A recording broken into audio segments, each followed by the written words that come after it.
we come to know that when we are happy, there is something which expands. When we are sad, there is something which contracts. So what is it that expands and contracts? That's the mind. What is mind? Mind is the biomagnetic energy which surrounds the body. And mind is affected by 5 elements of nature. Have you observed that some spaces make us feel good and some leave us tense?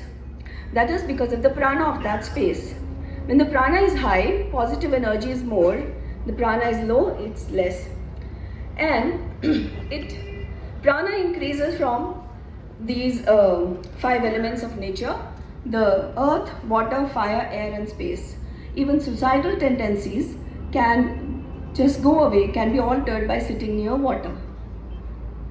So as per Kautilya's Arthashastra, spiritual content in an Indian architecture, creation can never be separated from creator, and the time of the matrix is the time of matrix of eternity. It is only when the creator merges with the creation that the best of architecture can emerge. And this is the kind of architecture we are all looking for. Now, talking of 5 elements, so consciously or subconsciously, many people have been working on this. For example, earth has a healing effect. We have here architect Savneet Kaur, who's been working in earth architecture. Then there is water with its enthusiasm of spring and dynamism of river and calmness of the sea, personifies human life. Then there is fire or light, which causes expansion, and of the mind, which we experience as warmth. And we have all read about Jaipur architecture, where air is made to pass through narrow openings, and when it is passing through narrow openings, its velocity increases. And when it is trapped, air is trapped inside 2 walls, it insulates. When it is made to channelize, it makes it cool. Then there are 3 kinds of spaces. There is one Bhutakasha, what you see around, the table, chair, all these things. Then there is Chitakasha, is the thoughts and emotions which move around. And there is Chidakasha, is the pure consciousness. So, through the designing of space, an architect can take its end user from Bhutakasha to Chidakasha. Okay, how many of you know about the architect of Falling Waters? Who's the architect of Falling Waters?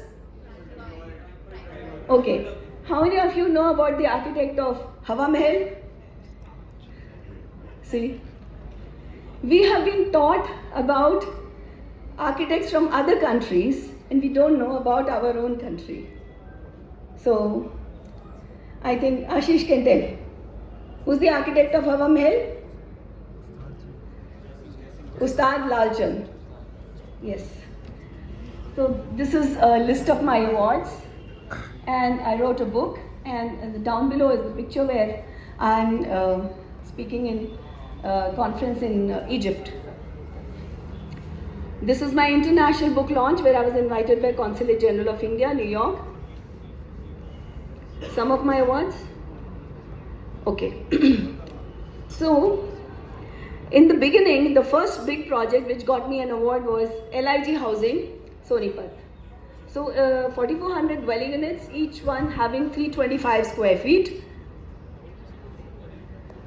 So, when I was in Hyderabad receiving the award jury, and Mr. and Mrs. Singhania, they told me that we liked your design because you touch the subtle aspect of architecture, that is fostering love and harmony among communities.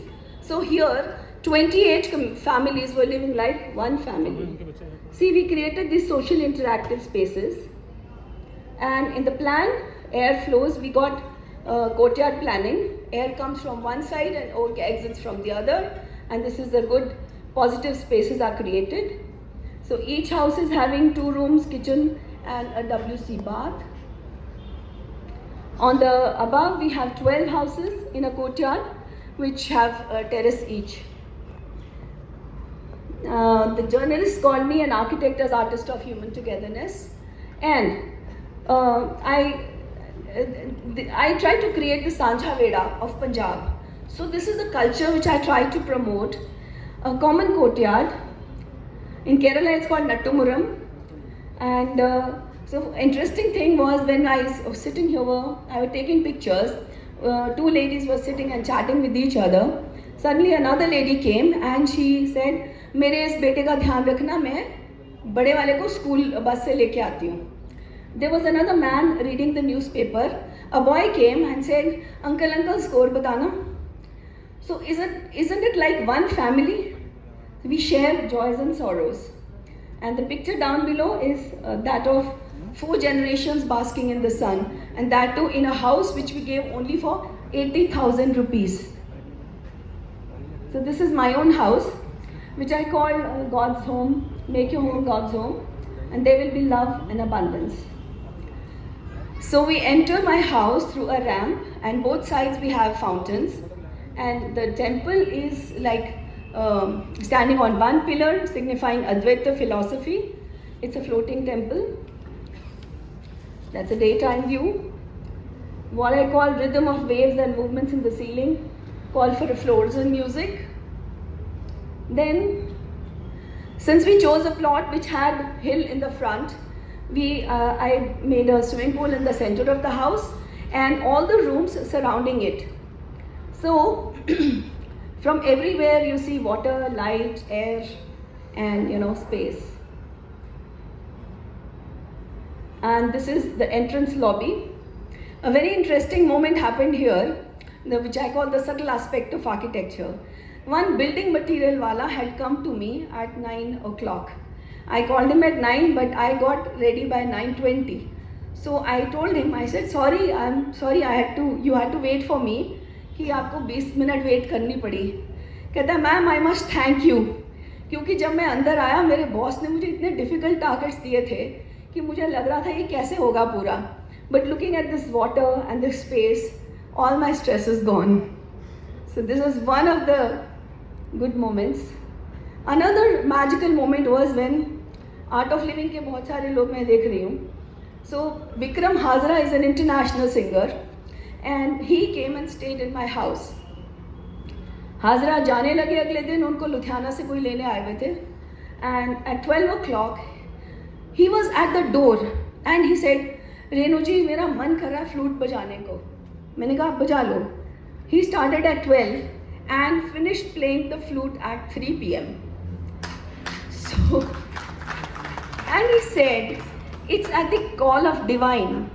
There is something in this space which is, मतलब अंदर से आवाज़ आई कि मुझे यहाँ पे बांसुरी बजानी है. So, as you can see, there is a picture of Buddha. So the first ray of sun enters from east on the Ajna Chakra of Buddha, and it energizes the whole water. And that's on the left side, the glass is my room, and I get the first ray of morning sunrise over here. This is my drawing room.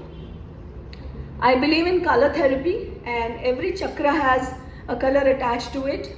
So for the temple and the drawing room, I gave a color violet, which is for Sastra chakra, which means bliss, only bliss. And you can see, the down below you can see the hill becomes a part of the house. Then another magical moment when Sri Ravi Shankar ji had come only for a lunch meeting, and as he entered he said, I want to stay in this house, bring my luggage here. Since then he has come and stayed 4 times in my house. And that's the terrace garden. The terrace garden, if you come, everyone who comes to my house, they must take a picture over here, और फिर जाके कहते हैं हम कसौली होके आए हैं. So this is something I learned from Rajasthani architecture, that you have a झरोखा जहाँ पे 4 साइड से आपके क्रॉस वेंटिलेशन होगी, and what you see is you get a cool air. Then this swimming pool has the mural of Samudra Manthan in the colors shades of blue. Why blue? Because blue is for gratitude. The more you are in gratitude, the more grace you get. And then there is a waterfall So at night when the whole family gets into the pool and we are swimming from left to right, we get a great massage, back massage over here. And this is my own bedroom, which has a glass wall. So the moment I get up in the morning, I see waterfall and I see water. So this house was featured in BBC Good Homes in 2010, and they gave good 10 pages on this. Then I come to Forest Complex. Forest is all about flora and fauna. Yeah, I got 2 awards for this building also, and it was also shown in Paris. So forest is all about flora and fauna, and I decided to create a tortoise in plan, and in elevation they became like organic shapes of a tree. That's a section.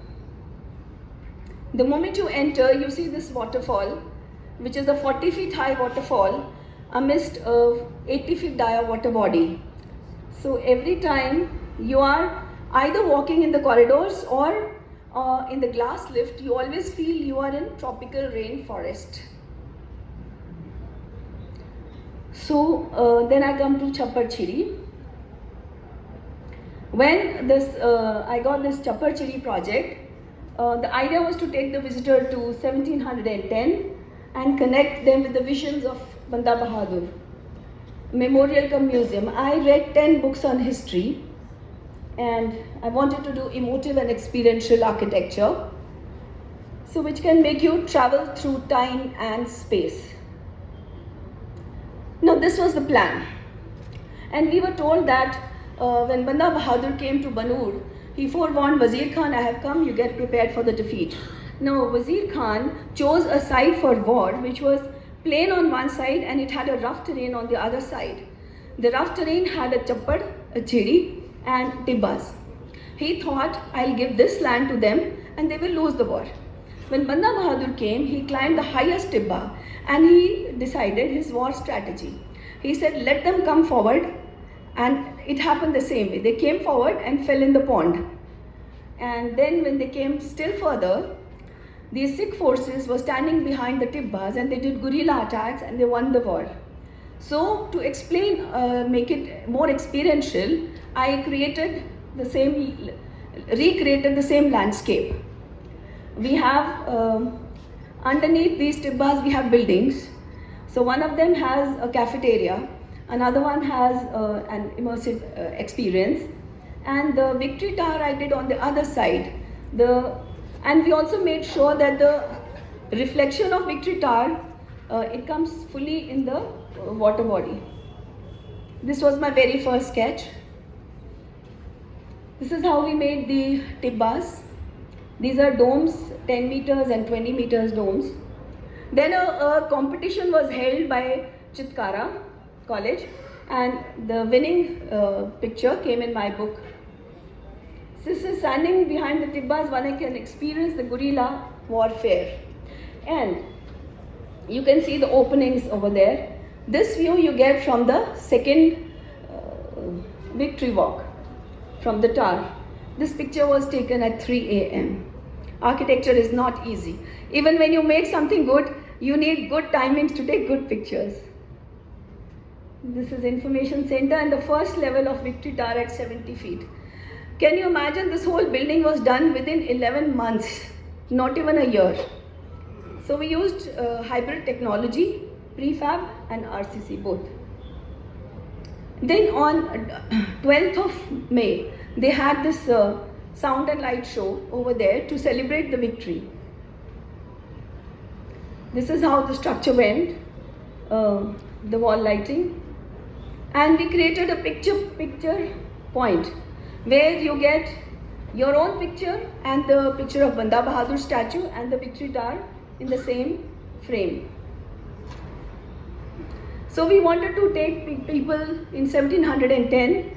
Usme what we did was a smaller gate between a bigger gate. And this was a Chappar Tibba. So when we were making this, some officials in Punjab were telling कि ये क्या बना रहे हैं, memorial क्यों बनाने की ज़रूरत है, मॉल्स बनाने चाहिए, आजकल की यंग जनरेशन को मॉल्स चाहिए. But I got another magical moment when a few Sardar boys came from Canada, and when I was also there taking Sangwan, तो वो अंदर आते ही they knelt down, घुटने रख के उन्होंने बोला this is it, and मतलब they connected with their warrior. So these are the triangular windows जहाँ से the guns and cannons used to flow. Prop part. Some of my trainees, when they went till the up, my trainees went till the dome. This was some of the articles. Okay, at a subtle level, I got connected myself with the hero of my memorial, that's Baba Banda Singh Bahadur, and wondered why we were not taught all this in our CBSE books. I came to know about this only when I did this project. I actually felt cheated as the second generation of India, that we were not taught about their sacrifices, because of which our ancestors, due to which the most ancient, still continuing civilization has been preserved. See the amount of tortures he had to undergo. And then I got to do this war memorial. These are just some of my projects. So 1857 was the first war of independence. Or in this we used lotus flower as a symbol. मतलब at that time they could not talk in the open कि British को पता चल जाएगा. So they used to take a flower, keep it in the roundabouts, temples, and in platoons they would pass on from one hand to another. So that's a section, the front elevation, and there is a water body again. It is 2 acres water body, and this 200 feet high lotus comes into that. So there is an open air theatre, or Sham ke waqt the water screens will spring up and there will be sound and light show. This is it, connecting the 2 buildings, initial sketches, and there are 2 bridges which are similar because Ambala is full of bridges. And so in a boat, when you will be passing under the bridge, you will be seeing the reflection of lotus inside the water. This is when you go up into the memorial, and while you're through high-speed elevators, when you're coming down, you come down through a ramp and you see this is being done now, cladding is being done.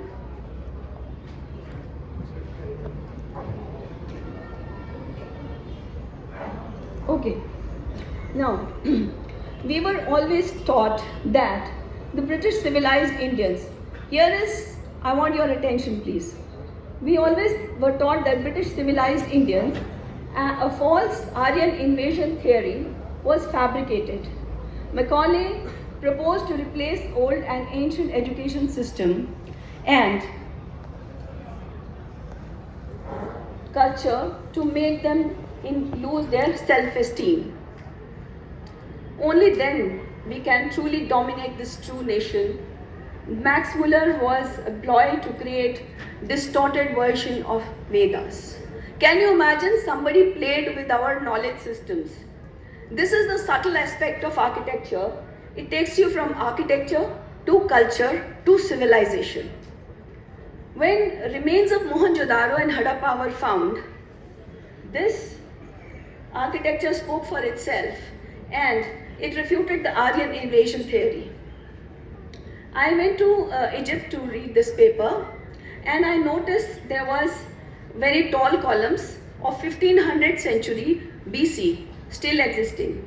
I noticed one tall obelisk which was 30 meter high of single granite. So what was that technology? How did these people do it? So I asked them, and I visited. So in Aswan they showed us temples. So this is one temple at Luxor which is called Karnak temple, and I visited the temples and noticed that the planning was like any other Indian temple. So that intrigued my mind, that I asked them, was there any existing still ancient Egyptian from that civilization lineage? They said no. So people are gone, but their buildings are still speaking for themselves. We at Bharat are still the oldest civilization which is still continuing, and we should be proud of that. Now, Egypt, some similarities I noticed was Egypt had this festival called Opet, in which they used to carry, it was like something like a Rath Yatra. They used to carry their gods, and something like Odisha mein what we have Rath Yatra. Then their buildings were east-west oriented. So this is a Karnak temple at Egypt, and that's Konark temple in India. Sorry, Konark temple at India. Then there was, they found a tablet in Cappadocia. This tablet reads that this treaty between the Hittites and Mitannis was being witnessed by Varuna, Mitra, Indra and Nasatya. Who are these people? Batao? Mitra means Surya. Indra, हमको सबको पता है. Nasatya भी पता है.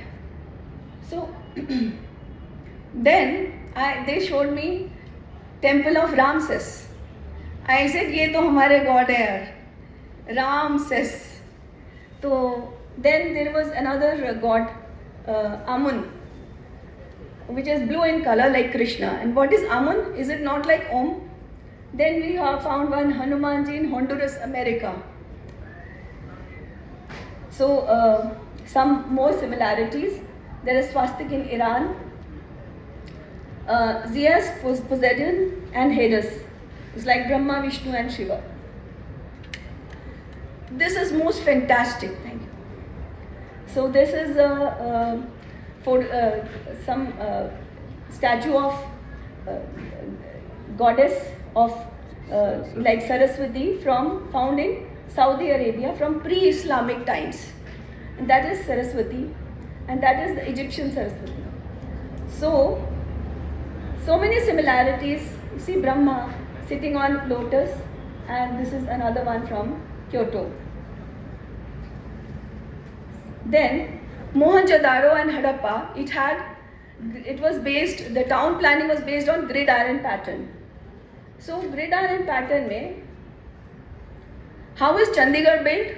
Again on gridiron pattern, right? So whether Corbusier was inspired from Harappan civilization, I don't know. But they had this great town planning over there at that time, and they had 2-story houses. जो हम आज सीख रहे हैं ना, क्या गीला कूड़ा और सूखा कूड़ा. They had it at that time. They had drains, they had indoor toilets. So when I went to Turkey, they showed me some building. They said this used to be a toilet in the 1st century AD, where all of them used to sit in one line, and there was just one drain going. But here we have, each house had a toilet. Each house had a courtyard, like a microclimate, what we do today. And they used bricks. So the bricks are still speaking for that Vedic civilization. So that day I thanked all those who were instrumental in having our Vedic civilization continue and survive till now. And this intrigued my mind to know more and more. So I went to the YouTube, because हमको मिलती तो है नहीं कोई ये education. So YouTube में है, there is Praveen Mohan, there is TRS, there is Abhijit Chavda. So I learned, then I got into one master's degree program in Indian knowledge system, and through Bhishma University. And the more I came to know about it, I realized how less I knew. हमारी जो knowledge system है इतना vast था जिसको सब destroy कर दिया गया. Although it would take many lifetimes to know, but I would like to share with you just a few basics. So when you buy a product, जब भी हम कोई सामान खरीदते हैं, मोबाइल खरीदते हैं, उसके साथ क्या आता है? एक मैनुअल, राइट? तो जब हमको लाइफ मिली, उसके साथ हमको एक मैनुअल मिला. Okay. And in that manual it was given to 4 people, Agni, Vayu, Aditya, Angira. So Shruti से hearing से मिला, it went to Smriti, remembering में गया, it went to 4 Vedas, then Upanishads, Ramayana, Mahabharat, then Brahmanas, Shat Darshan is the 6 philosophies. Then there is Upaveda, Vedanga, and Aranyakas. This is a time scale. When I came to know that one kalpa is made up of 14 manvantar, and each manvantar had 72 chatur yuga, and right now we are running in the 28th chatur yuga of 7th manvantar. So I noticed कि इतनी उनको deep knowledge थी. Then there is a shlok which tells us about the area of triangle. There is a shlok which tells us about the value of pi.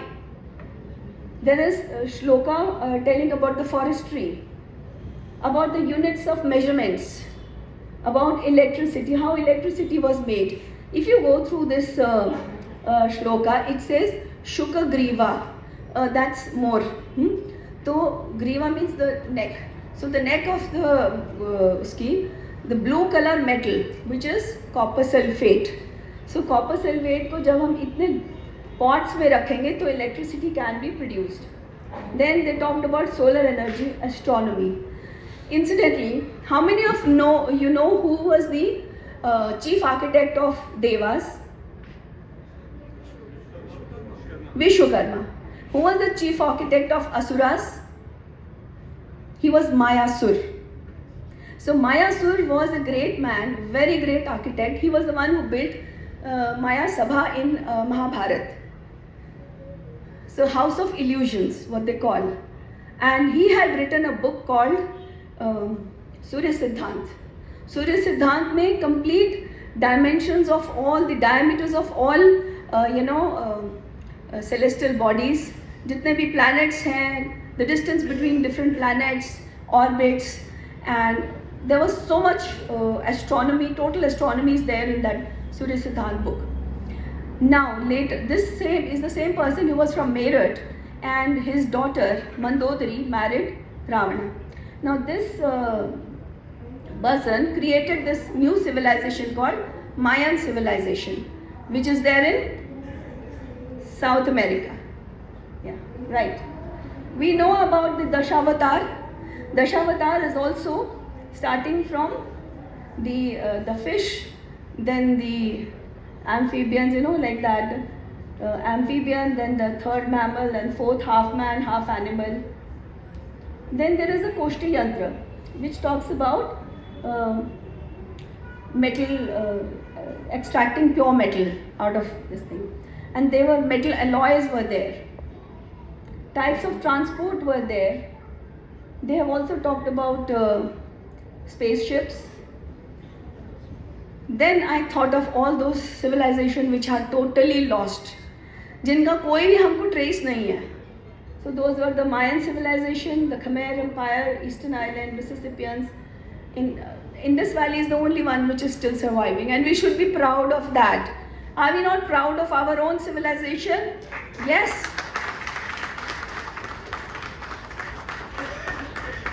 But unfortunately, although fortunately we had some great universities like Takshashila and Nalanda, and of course many more. Unfortunately, our universities where 10,000 students used to study every year, students used to come from abroad. There was no fees, only there was a test, very rigorous test, and only those who could pass would get admission. And Nalanda was destroyed by fire for almost 4 months. So the whole knowledge was lost. Some of them, they just picked up, whoever could pick up the things, they picked it up and they went off. So by going by all this, I consider this as my responsibility as the second generation of independent India. My eyes are looking for the third generation and next gen who can carry forward this responsibility along with me. All those interested, please send their names at this WhatsApp numbers are there. We are still here anyways. So I want to start this Ved Leela Parv. Time has come to bring back our glorious heritage in the mainstream education. Preservation of Vedic education relies on 3 primary sources. inscriptions, manuscripts and oral transmission was there. We proposed to start a Ved Leela Par, and the first of its kind we would be having in Chandigarh and Ambala around September. We would have Shastrat. In fact, I was just looking into the YouTube and net, and I found out this kind of things are already happening in IIMs and IITs. So there would be an international conference where there would be people would be invited. Then Ved Leela would be there. Would be a dance drama and networking gala and exhibitions. We will also be giving awards to people who are working in this, and the awards would be based on the names of the rishis, like medical science Vagh Bhatta, Sushruta for surgery, and Kanad for atomic science, Vishwakarma for architect, Mayasur not for interiors, he would go for astronomy, and Agastya for electricity, Chanakya for politics and policy making. Of course, we would look forward and we would take the help of Archex for having an exhibition to fund all this. And thank you everyone.